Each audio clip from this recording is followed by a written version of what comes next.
Thanks, Drew. Now, I'm not currently a senator, as people know, but I certainly have been, and hopefully maybe again. And it's great to see you and all of our colleagues from across both Ireland, my colleague John Perry from Ireland, and indeed many from the UK, many of whom I've met, and indeed was in Paris at that event in June 2018. That successful event, despite the best efforts of the regime. And it was wonderful to be there, and it's great. Unfortunately, at the moment, we can't meet physically, but this is the next best alternative. And again, thanks to Hussein and Dowlat and all of the team, both in London and in Paris, and indeed in Camp Ashraf 3 in Albania, who I know do so much in terms of helping facilitate events like this. So hopefully sooner rather than later, we will get the opportunity to meet again, possibly in Albania, or indeed maybe at some point in Tehran, but I won't hold my breath just yet on that. But certainly, colleagues, friends, based on the experience of the last 4 decades, we know that the leniency and appeasement policy towards the Iranian regime has been far from effective.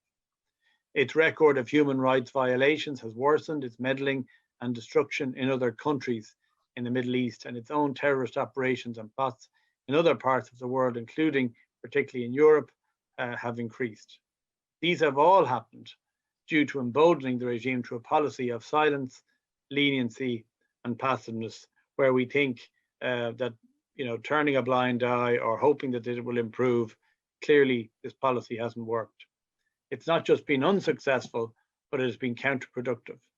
And according to Reuters, Assadollah Assadi, who's been mentioned a number of times already, the regime's diplomat who was imprisoned in Belgium in 2018 for plotting to blow up the gathering at Veal Point, which I mentioned, he warned, as I think Struan, you may have said, he warned Belgian police authorities of possible retaliation by unidentified groups if he is found guilty.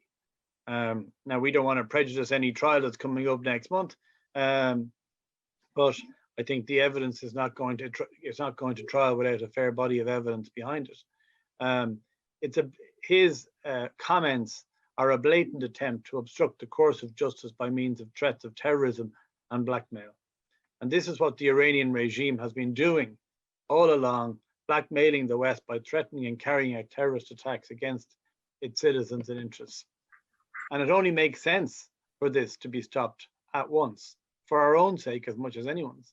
European governments must wake up and realize immediately that we cannot carry on with making the same catastrophic mistakes for much longer. Enough of this diplomacy, appeasement, and granting concessions, which have only been unfavorable and detrimental.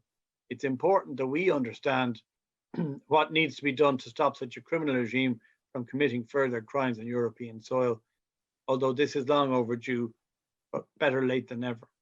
So what is our policy, or what should the policy be?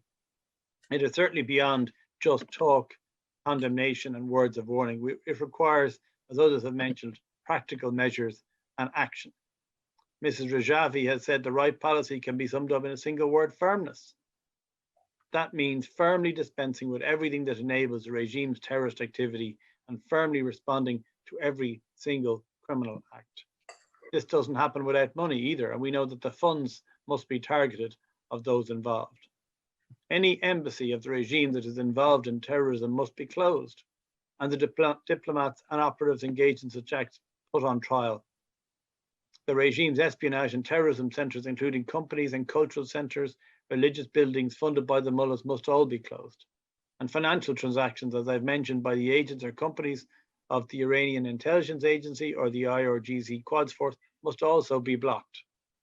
Unless we implement the correct policy, the aggression of the Tehran regime on our soil, on all of our soils, will only escalate, because there is a direct relationship between the deteriorating situation inside Iran and the regime's violence, both inside of Iran and worldwide. We all know in which direction the situation inside of Iran is heating up, and the country is on the verge of a revolution, with the collapse of the economy, spread of extreme poverty, frequent strikes, and potential nationwide unrest. We must preempt any form of violent and criminal reaction from the regime. We know, we've been in Paris, we've been at other events, we know they don't like these events, They are successful. They do work. It is great we're having this event today. This, no doubt, is being watched not just by supporters of the NCRI, but of their opponents.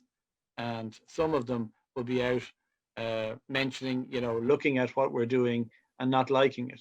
But we must stand up. We must recognize that the regime is not the regime that is leading to the best outcome for the people of Iran, not leading for the best outcomes of the people of the world.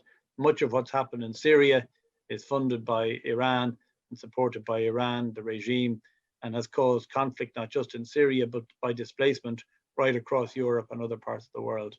So just again, to thank yourself, Struan, for chairing today, to Hussein, Dowlat, and everyone else involved, and great to see all of my fellow colleagues right across both the UK, Ireland, and further afield. So thank you very much.